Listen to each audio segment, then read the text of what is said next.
عوام کی اصلاح کرنا اس اعتبار سے کہ اگر آپ کو ایسے اشخاص نظر آئے تو آپ کو ضرورت ہے علماء کا دامن تھامنے کی. تو یہ اشارے ہی ہیں کیونکہ ہماری آنکھوں کے سامنے ہے، وہ ہماری آنکھوں کے سامنے ہے. شریعت کا دامن پہلے ہے، طریقت کا بعد میں. یہ تو حق بے شک حق ہے. شریعت پہلے سے ہی سر اور طریقت بعد میں ہے. جب تک کوئی شریعت کے میدان میں کامیابی حاصل نہیں کر سکتا تب تک وہ طریقت کے میدان میں قدم نہیں رکھ سکتا. الحمدللہ میں آپ کو یہ بھی بتاؤں کہ آج کے دور میں بھی اگر آپ مجھ سے پوچھیں کہ اچھے پیر کا پتہ دو تو میں دینے کے لیے تیار ہوں. سبحان اللہ.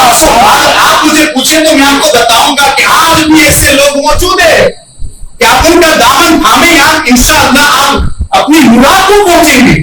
اگر آپ مجھ سے پوچھیں تو میں آپ کو بتا دوں گا مارینا شریف چلے جائیں. اگر آپ مجھ سے پوچھیں تو میں آپ کو بتاؤں گا بریلی شریف چلے جائیں. اگر آپ مجھ سے پوچھیں تو میں آپ کو بتاؤں گا کہ چوچا شریف چلے جائیں. اور کہیں جانے کی ضرورت نہیں ہے، تو بہت دور کی بات ہے. احمدآباد کی سرزمین پر ایک بہت بڑے محقق موجود ہے، وہاں پر چلے جائے. حضور شیخ الاسلام کے ہاتھ میں ہاتھ دے دے. الحمدللہ ہمارے سچے پیر ہیں، سچے پیر ہیں. ہمارے سچے پیر ہیں کہ ان کے اندر ایسے اوصاف پائے جاتے ہیں الحمدللہ. اور پھر میں نے پہلے ہی الا ماشاء اللہ بول دیا ہے. الا ماشاء اللہ سب کی بات نہیں ہے، الا ماشاء اللہ یہ ان لوگوں کی بات ہے جو ایسے غلط کام کرتے ہیں اور جن کو مسائل تک یاد نہیں ہے اور عوام کو گمراہ کرنے کی کوشش کرتے ہیں. ایسے وقت میں ہونا تو یہ چاہیے کہ وہ یوں کہے کہ بھائی اس مسئلے کے حوالے سے مجھے علم نہیں، ہم مفتی صاحب کا کانٹیکٹ کریں گے، ہم ان سے پوچھیں گے پھر بتائیں گے. حالت کیوں ہونی چاہیے. اور پھر یاد رکھیں میں بیٹھنے سے پہلے بھی کہتا ہوں مجھے کسی پیر سے کوئی دشمنی نہیں، کسی پیر سے الحمدللہ. اور جو آل رسول ہوگا، جن کے رگوں میں مصطفیٰ کریم کا خون دوڑا ہوگا، وہ ہمارے سر کے تاج. کہیں پر بھی ہو، میں آپ لوگوں کو بھی یہی نصیحت کرتا ہوں، کہیں پر بھی ہو آپ سید سادات کے حوالے سے کچھ بھی دیکھیں، آپ سب سے پہلے اپنی زبان کو سنبھالنے کی کوشش کریں. اس لیے کہ اگر آپ ان کو چاہے کچھ بھی کرتے دیکھیں، اس وقت کے جب تک ان کی زبان سے ان کے قول و فعل سے کفر صادر نہیں ہو جاتا تب تک ان پر ہماری ان کے حوالے سے ہمارے دلوں میں عزت ضروری ہے اور تعظیم ضروری ہے. بہت سارے لوگ کہتے ہیں یہ تو داڑھی نہیں رکھتے تو داڑھی نہیں رکھتا اس لیے ہم ان کی تعظیم نہیں چھوڑ دیں گے. یار یہ بھی یاد رکھنا، یہ تو معاملہ ہے جب شریعت کے حوالے سے ہو تو پھر اس معاملے میں ہمیں علماء کا دامن تھامنا ہو. لیکن اگر کوئی سید داڑھی نہیں رکھتا تو ہاں داڑھی نہ رکھنا یہ گناہ ہے، لیکن گناہ کی وجہ سے اس آل رسول کو چھوڑ دینا اور اس کی تعظیم نہ کرنا یہ سراسر مصطفیٰ کا دین گناہ. یہ بھی یاد رکھنا.